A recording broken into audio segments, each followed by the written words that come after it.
मेरा नाम शैवी दुबे है। मैं सिहोरा एक तहसील है जबलपुर डिस्ट्रिक्ट ऑफ एमपी में, वहाँ से बिलॉन्ग करती हूँ। और हाल ही में मैंने यूपी पीसीएस 2023 की एग्जामिनेशन में डेप्यूटी जेलर के रूप में पद हासिल किया है, रैंक 3 लाकर।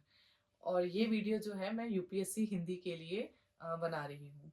इस वीडियो में मैं अपनी स्ट्रैटेजी डिस्कस करूंगी प्रीलिम्स, मेंस और इंटरव्यू की, किस तरीके से मैंने इस एग्जाम को अप्रोच किया जिससे मैंने इस एग्जाम में सक्सेस हासिल की।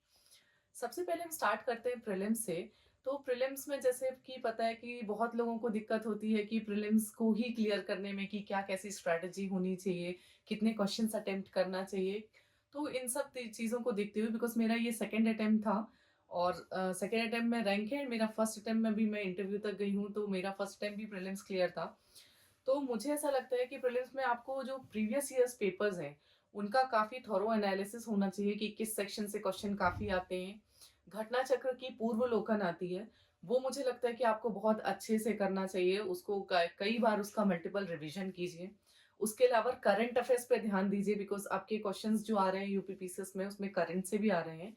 और कोई एक टेस्ट सीरीज ज्वाइन कर लीजिए जिससे आपको लगता है कि आप प्रीलिम्स के मार्क्स इनहेंस कर सकते हैं, बिकॉज आप एक टाइम फ्रेम में लेंगे तो उसमें आप ज़्यादा अच्छे से प्रीलिम्स को कि आप कैसे क्वेश्चंस अप्रोच कर रहे हैं, क्या गलती हो रही है, वो चीज़ एनालाइज कर सकते हैं। रही बात कितने क्वेश्चंस अटेम्प्ट करना चाहिए, तो मुझे लगता है कि ये इंडिविजुअल टू इंडिविजुअल डिपेंड करता है। कई लोगों की एक्यूरेसी बहुत अच्छी होती है, तो वो 120 125 क्वेश्चन भी अटेम्प्ट करके सिलेक्शन ले लेते हैं। कई लोगों का थोड़ा नेगेटिव का चांसेस ज्यादा रहता है, तो वो हायर एंड पे करते हैं। बट ये सब कि आपके ऊपर क्या सूट कर रहा है या क्या बैठेगा, इसके लिए आपको ही टेस्ट देने पड़ेंगे और देखना पड़ेगा। प्रीलिम्स स्पेसिफिक मुझे जो लग रहा था कि प्रॉब्लम होती है वो ये है कि आप किस तरीके से क्वेश्चंस को एक्यूरेसी लेके आए इस चीज में। तो मुझे ऐसा लगा कि इस चीज में ना आप मल्टीपल रिवीजंस जो है वो ही आपको सबसे ज्यादा एज देता है, बिकॉज आपके क्वेश्चंस भी देखें आप तो डायरेक्ट क्वेश्चंस नहीं आते हैं। पहले पूर्वलोकन से बहुत हद तक डायरेक्ट क्वेश्चंस होते थे। तो आप जो भी पढ़ रहे हैं, अगर आपको वहां पे कुछ भी डाउट्स वगैरह आ रहे हैं, तो आप उसके बुलेट पॉइंट्स में नोट्स मेकिंग कर सकते हैं। मैंने कुछ की भी हुई थी, मेरी यहाँ पे रखी भी है साथ में, तो मैं आपको दिखा सकती हूँ। इस तरीके से आप ऐसे बुलेट पॉइंट्स वगैरह बना के ना आप अपने नोट्स बना सकते हैं कि आपको लग रहा है कि हाँ मुझे इस तरीके से लिख लेना चाहिए। तो ये आपको एट द एंड हेल्प करता है कि जब आप पूरी बुक रिवाइज नहीं कर सकते हैं, आप एटलीस्ट जो आपके डाउट्स हैं उन पे मल्टीपल रिवीजन कर सकते हैं। फिर हम आते हैं मेंस में। मेंस की स्ट्रैटेजी में मुझे लगता है आंसर राइटिंग का सबसे बड़ा रोल प्ले होता है, बिकॉज आपके जितने अच्छे वे में आप क्वेश्चन को एड्रेस कर पाएंगे उतने ही आपके चांसेस बढ़ जाते हैं मेंस को लिखने की। मेंस के लिए डेली आंसर राइटिंग प्रोग्राम वगैरह ज्वाइन किया जा सकता है। इवन यूपीएससी हिंदी का भी जो सृजन बैच चलता है वो बहुत अच्छा है, जिसमें वो आंसर राइटिंग की मेंटोरशिप देते हैं। मैंने तो अपनी कई बार कॉपीज यूपीएससी हिंदी में भेजी और उनने इतने अच्छे तरीके से मेरी एक एक कॉपी का वो मुझे वॉइस कॉल पे बताते थे कि क्या कमियां रह गई हैं, किसको मैं सुधार कर सकती हूँ। तो उस चीज ने मुझे मेंस में बहुत ज्यादा हेल्प किया है। मैं स्पेसिफिकली पेपर 5 और 6 की बात करूंगी, बिकॉज वो इसी बार ऐड हुआ है। तो उसके लिए क्या अप्रोच होनी चाहिए, तो उसके लिए मुझे लगता है कि पहले तो आप सिलेबस लीजिए, उसके सारे टॉपिक्स की लिस्टिंग कीजिए। एंड टॉपिक जो लिस्टिंग है उस हिसाब से आप अपना प्रिपरेशन करिए कि किस तरीके से मुझे क्या टॉपिक्स मतलब कहाँ बनाने हैं नोट्स। और उसमें आप हैविली गवर्नमेंट वेबसाइट्स की, जिससे आप डेटा कलेक्ट कर सकते हैं, स्कीम्स के नाम कलेक्ट कर सकते हैं, इन सब चीजों में रिलाई कर सकते हैं। इससे आपके आंसर्स जो 5 और 6 के होंगे वो काफी एनरिच हो जाएंगे। उसके अलावा टेस्ट सीरीज तो ऑब्वियसली पूरे ही पेपर्स में जो है वो काम करेगी। अब अगर मैं मेंस की प्रॉब्लम्स की बात करूं कि मुझे मेंस में क्या प्रॉब्लम फेस हुई, तो मुझे ऐसा लगता है कि जब आप इनिशियली मेंस की प्रिपरेशन स्टार्ट करते हैं तो आपका सबसे बड़ी दिक्कत यही रहती है कि कहाँ से स्टार्ट करें। अगर मुझे किसी आंसर का इंट्रो लिखना है तो मैं उसको कैसे लिखूं।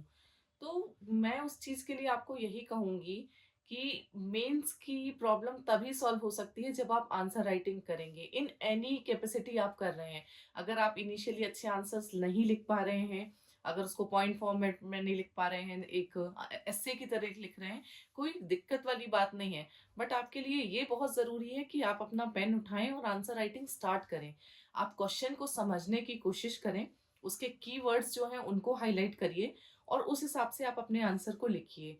और इंश्योर करिए कि आप उसको कहीं ना कहीं इवेल्युएट कराते रहें। वो आपको अपने आप में इम्प्रोवाइज़ेशन में बहुत हेल्प करता है। जब आपको आपके जो भी आपने आंसर्स लिखे हैं, अगर उसमें आपको कुछ भी इम्प्रोवाइज़ेशन पता चलता है, तो उससे कहीं न कहीं आपकी आंसर राइटिंग धीरे-धीरे अच्छी होती जाती है। एंड एक बार जब आपका ये लेवल हो जाए, तो फिर आपको 20 पूरे टेस्ट जो क्वेश्चन्स हैं, वो लिख के देखना चाहिए टेस्ट सीरीज़ के फॉर्मेट में। जैसे कि जब इस बार मुझे ऐसा लगा था कि एक चैलेंज है कि 4 दिन कंटिन्यू पेपर लिखना है, तो मैंने एंश्योर किया था कि मैं पेपर से पहले 1 दिन 4 दिन कंटिन्यू 2-2 पेपर लिख के देख लूँ, ताकि मैं उस चीज़ को वहाँ पे रियल टाइम पे कर पाऊँगी या नहीं कर पाऊँगी, इस चीज़ को मैं एक बार रियल लाइफ़ में जी के देख लूँ। तो अगर आप इस तरीके से अपने आप को डिफाइन तरीके से लेकर चलेंगे और उसके लिए एफर्ट्स लेंगे, तो आप इस प्रॉब्लम से का भी सॉल्यूशन ले सकते। अब थर्ड स्टेप की बात करती हूँ इंटरव्यू की। तो इंटरव्यू में आपको मॉक प्रिपरेशन जो है वो रियल टाइम के जो में एनवायरनमेंट में जो एक प्रेशर होता है, उस चीज़ को काउंटर करने के लिए बहुत हेल्पफुल होता है। मैंने यूपीएससी हिंदी में भी मॉक दिया था और जो उनकी पूरी टीम है, वो बहुत ही ज़्यादा मुझे ऐसा लगा कि उनकी काफ़ी अच्छी पकड़ है कि वो आपके डेफ से बहुत अच्छे क्वेश्चंस पूछते हैं और बहुत अच्छे से मेंटोरशिप करते हैं।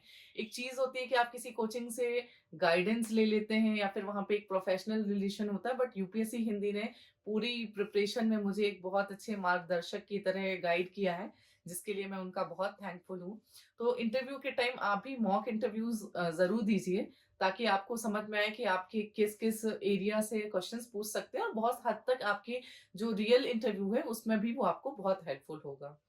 जो फेलो एस्पिरेंट्स हैं, उनके लिए मैं यही कहना चाहूँगी कि अगर आपके अंदर परसिस्टेंस है और आप बहुत पेशेंस और डेडिकेशन के साथ लगे रहते हैं और आप एक प्री डिफाइंड बहुत स्ट्रैटेजी को बना के डिसिप्लिन वे में उसको फॉलो करते हैं, तो आपको ज़रूर सक्सेस मिलेगी। I wish you all very best of luck. Thank you.